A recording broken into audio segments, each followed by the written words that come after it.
Hey guys, welcome to the Gunshot with me, John. Today we're going to be looking at how close can a shotgun kill game, aka what is the lowest bird you could take with a shotgun without completely destroying the bird.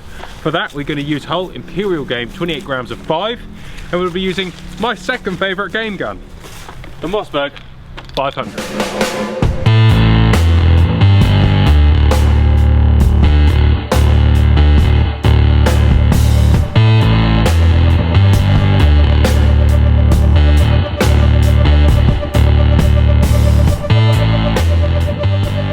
So to get an idea of the lowest bird I probably would shoot, I've been wandering around looking at branches and trees and going, yeah, I'd shoot a pheasant if it was there, and then range finding it.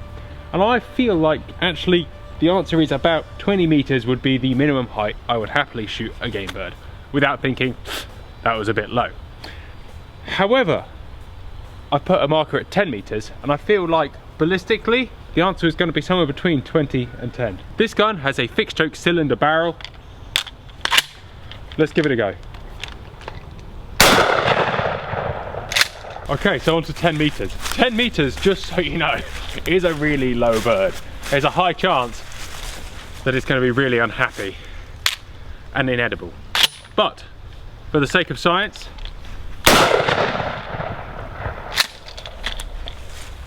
let's have a look. That is a really, really dead pheasant. It's quite refreshing after doing all of the testing that we have done to come and have a look at this and go, that's too much death. You know, that bird is very well and truly dead. I don't have a lot more to say than that, but 20 meters is probably as low as I would shoot a bird. And that's with a cylinder choke. If I was to bring out the full choke special, it would be a genuine pillowcase machine. Anyway, 20 meters, that's acceptable. For those of you who don't have a rangefinder, it's probably worth going out. And it's taken me by surprise looking at some trees and going, yeah, I'd shoot that, that's quite close, and actually realising, you know, it's 32 meters, sorry. And going, actually that's an acceptable pheasant. Moving on. This is a big no. Have a look at that. For those of you who can't see this because you're operating off a 3G, that is an inedible pheasant. Or at least, it's pre-packed mince, that's for damn sure. Somebody posted a photo on Facebook a long time ago of a bird being shot at 10 meters, walked up in blaze orange, and it really did explode. And you can really see why. Considering the guy probably had a bit of choke, I mean, it's only going to be worse than that. I mean, look, at 10 meters, the wad punched a hole in the paper. So you got a wad hole punched in the paper, you've got a pheasant that is extremely dead.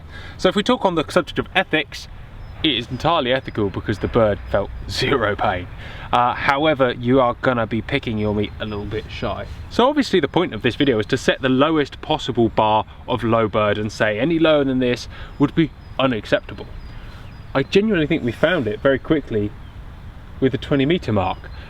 That is about as dense a pattern as I would want, and that's for a cylinder choke with an ounce of 5s. I was going to bring an ounce of 6s, but that's going to make it denser. An ounce of 4s, people have said, well, you can't shoot low birds with 4s.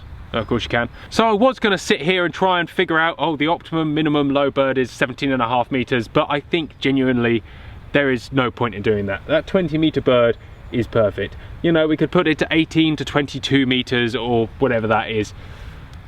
20 to 25 yards as the optimum low bird. Optimum bird that you can kill cleanly without damaging the carcass. That's probably the polite way of putting it. Let's shoot it quickly at 55 and then come back down to reality. So I don't think we need to do a penetration test because at 20 meters it blew the barbed wire clean in half. It's gonna kill a pheasant. 55 yards, here we come. The standard TGS test of range.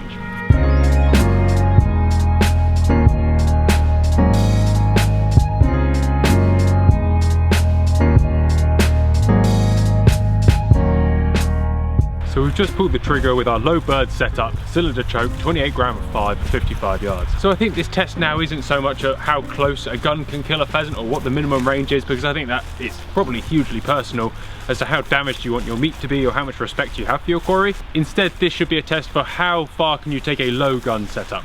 We've taken our high bird setup out at 55 yards and established that it's a good range. Let's see what a cylinder choke did. So the target at 55 yards actually doesn't look that bad. You have a little clump here where some shot probably stuck together. This bird is probably going to fly on. There's no lethal shots here, just a little bit of rump damage. So I think in reality, we're going to step ourselves in another 10 yards, and I think we'll probably be not too far wrong, which is immensely surprising, seeing as we're using 28 grams of 5. I just don't feel like the pattern is predictable enough here. You've got a bit of density here, you've got another little density down there, a little pocket, but generally speaking, you cannot guarantee a clean kill at 55 yards with a cylinder choke. So we've got 3 more pattern boards for today. What we're going to do is we're going to put them at 35, 40 and 45 yards and see what the ounce of 5s will do.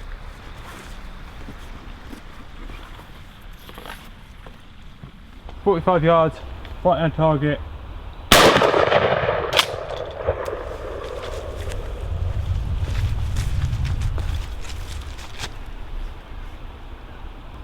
"40 yards, middle target.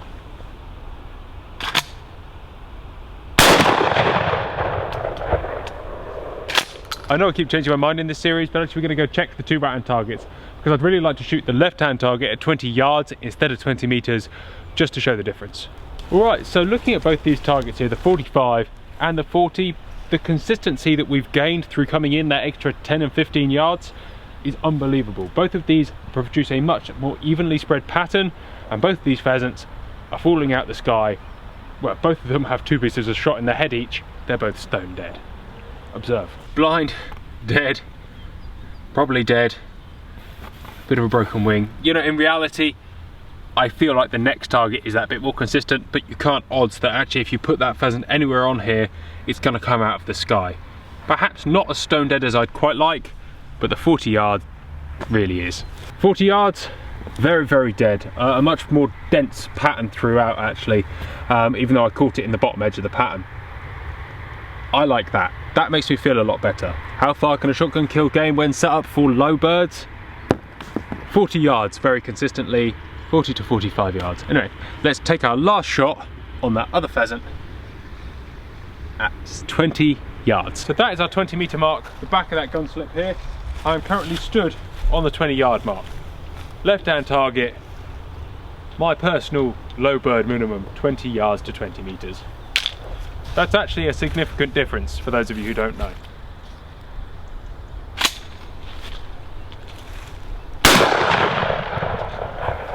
So that gun shot a little bit high on that shot, as you can see. In fact, it's been shooting high this whole time. You have the base of the pattern running through the bird there, a little bit denser than the 20 meter, obviously, but that bird is still stone dead, and actually not too damaged.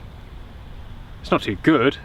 The way to think about it, if you put 2 pheasant breasts anywhere in here, you've got 5 or 6 holes in it, regardless, and a huge plume of feathers, and your mate's taking the piss out of you for making a pillowcase. So the question is, what is the lowest bird you would take? For me, this 20 yard bird represents probably the lowest I would want to pull the trigger. Any lower than that, you're really going to start making a huge mess of it. Even at this range, with this low bird setup, say, you're actually still causing more meat damage than I would like. However, ethically, this bird is dead as you like.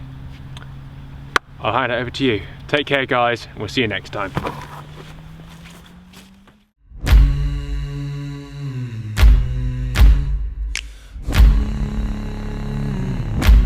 Hi guys, welcome to the gun shop.